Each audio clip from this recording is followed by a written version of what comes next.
Salut peuple bantou, salut peuple congolais. Je vous assure que les accords qui viennent d'être signés entre les États-Unis, le Rwanda et la RDC ne bénéficient pas du tout des Congolais. Les Congolais ou encore la RDC ne bénéficient pas du tout de ces accords. À savoir, toutes ces signatures ou encore l'accord qui a été signé, ça va être dans un terme éphémère. Il faut comprendre que il y a un piège. La RDC est piégée. Pourquoi je dis cela? Parce que le M23 ne sont pas concernés sur ces accords-là, ils ne sont pas impliqués. Et pourtant, nous déclarions que le M23, c'est un groupe, c'est une armée rwandaise au Congo, mais le Rwanda l'a toujours nié. Alors, en signant ces accords, nous acceptons que les M23 sont des Congolais parce qu'ils vont être intégrés dans nos institutions. Et c'est là, de l'autre part, le Rwanda lave les mains. Les Rwandais se dédouanent donc du fait qu'il a été accroché de M23 comme l'armée rwandaise. Donc il y a question de responsabilité. La RDC a pris la responsabilité que le M23 sont des Congolais, ils vont être intégrés conditionnellement dans nos institutions. Est-ce que vous comprenez? Alors, cet accord, s'il y aura faux pas, le Rwanda va venir en disant que non, la RDC n'a pas respecté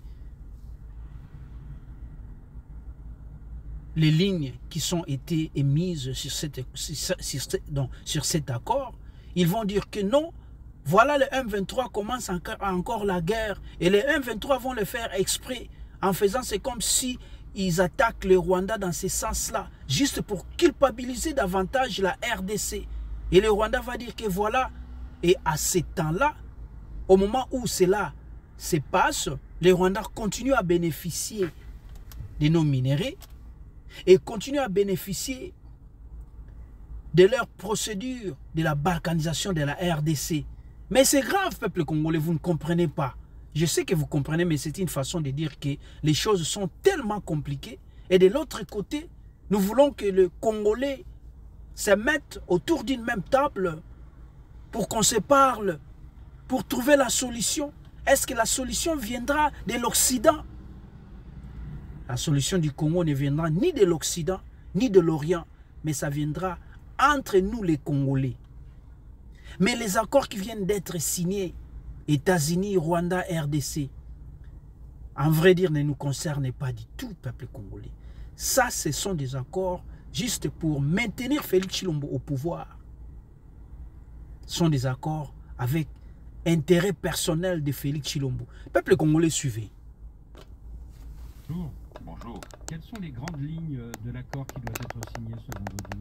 Bon, on ne connaît pas le contenu exactement, mais ce que nous pensons, c'est que ce sera un accord, comme beaucoup d'autres accords dans les 2 décennies passées entre le Rwanda et la RDC, qui sera basé sur le principe que le Rwanda se retire et que le Congo mène des opérations contre les FDLR, ce groupe rebelle rwandais. Donc, c'est le point, je pense, le plus important de l'accord. Parmi les points les plus controversés pendant les négociations, je pense, était le fait que cela soit mené simultanément. C'est-à-dire que le Rwanda retire ses troupes et d'une façon simultanée, la RDC commence des opérations contre la FDLR. Le problème avec cela, c'est que, comme c'est simultané, les deux côtés peuvent dire que l'autre n'a pas tenu ses promesses. Et que le Rwanda, surtout côté FDLR, que le Rwanda puisse dire que l'armée congolaise n'a pas assez fait contre la FDLR. Cela est d'autant plus vrai que les FDLR se trouvent, une grande partie au moins des FDLR, se trouve sur le territoire contrôlé par l'M23 et l'armée rwandaise actuellement. Donc, c'est parmi les grands défis, je pense, Et il y a des autres aspects de l'accord aussi. Le fait que l'M23, le Rwanda devrait pousser l'M23 à se retirer des grandes villes, donc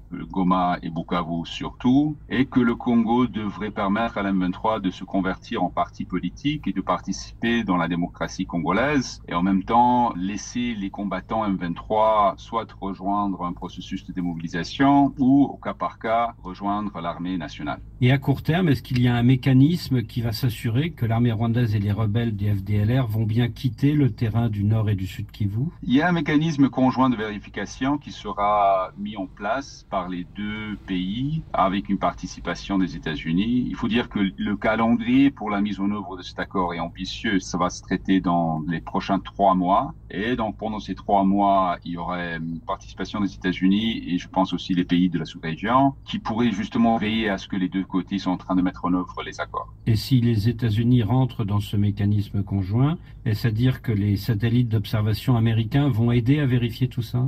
Je pense. Donc, c'est depuis 2023 que les États-Unis se sont vraiment engagés. Ils ont mis des ressources, surtout dans la collecte des informations, des renseignements dans la sous-région. Et je pense que ça va continuer pour la collecte des informations. Qu'est-ce qui garantit que l'armée rwandaise et les FDLR vont se retirer du champ de bataille? Il n'y a pas de garantie comme telle. Donc, je pense qu'il faut se poser la question, qu'est-ce qui motive le Rwanda et la RDC à signer cet accord aujourd'hui? Donc, je pense qu'il y a des bâtons et il y a des carottes. Les carottes sont surtout d'un ordre économique. Donc, les États-Unis, ils ont promis toute une série d'investissements dans la région. Côté minerai, il y a des compagnies privées américaines qui seraient prêtes à investir dans des mines à l'est de la RDC. Mais une partie de ces investissements serait une participation rwandaise. C'est-à-dire qu'il y aurait des investissements à l'est de la RDC, mais le traitement et l'exportation des minerais se ferait à partir du Rwanda. Donc comme ça, les deux côtés seraient encouragés d'investir dans la paix et pas dans l'instabilité. Il y a des autres aspects économiques, y compris des investissements sur la frontière entre les deux pays. Il y a notamment le barrage, un nouveau barrage hydroélectrique, le Ruzizi 3, entre le Rwanda, le Congo et le Burundi, qui serait financé par la Banque mondiale avec un soutien des États-Unis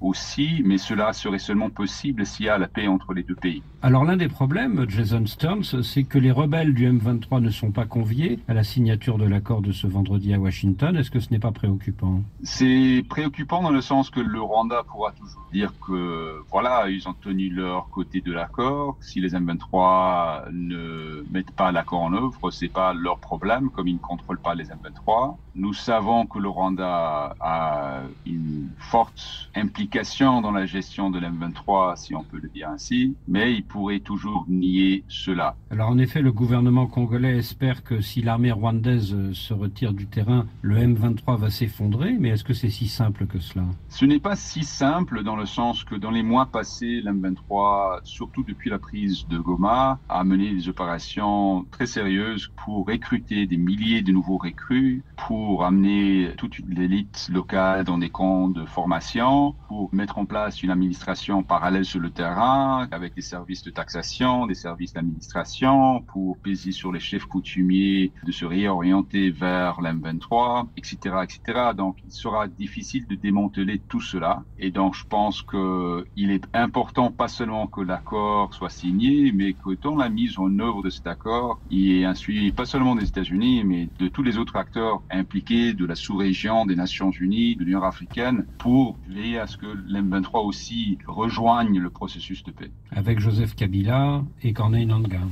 Leur sort n'a pas été évoqué par cet accord, ni par, je pense, les discussions à Doha. Donc c'est parmi les grands inconnus. Pourquoi les Américains et Donald Trump s'impliquent-ils autant dans ce dossier? Est-ce que c'est pour le prestige ou est-ce que c'est pour les minerais stratégiques au Congo? Je pense qu'il y a différentes parties de l'appareil gouvernemental américain qui ont des différentes motivations. Il y a des bureaucrates, des diplomates de carrière qui s'impliquent parce qu'ils pensent qu'il y a aussi un côté éthique, je pense, moral là-dedans. Ils pensent que c'est la bonne chose choses à faire. Il faut avoir la paix et la stabilité. Mais côté, je pense, du sommet du gouvernement américain, Donald Trump, la raison pour laquelle il évoque la RDC, il n'y a pas seulement beaucoup de minerais stratégiques, mais aussi la présence de la Chine qui contrôle pour la plupart de ces minerais stratégiques. Donc, je pense que côté Trump lui-même et son envoyé spécial Massad Boulos, c'est surtout cela. Au risque que les Congolais vendent leurs minerais stratégiques aux États-Unis à bas prix sans vraiment pouvoir en profiter? Les mines dont on parle par rapport à cet accord, ce sont des mines qui ne sont pas encore exploitées industriellement. C'est surtout les mines du Tontal et de niobium qui sont dans les Kivu. On parle souvent de Rubaya et Luheche.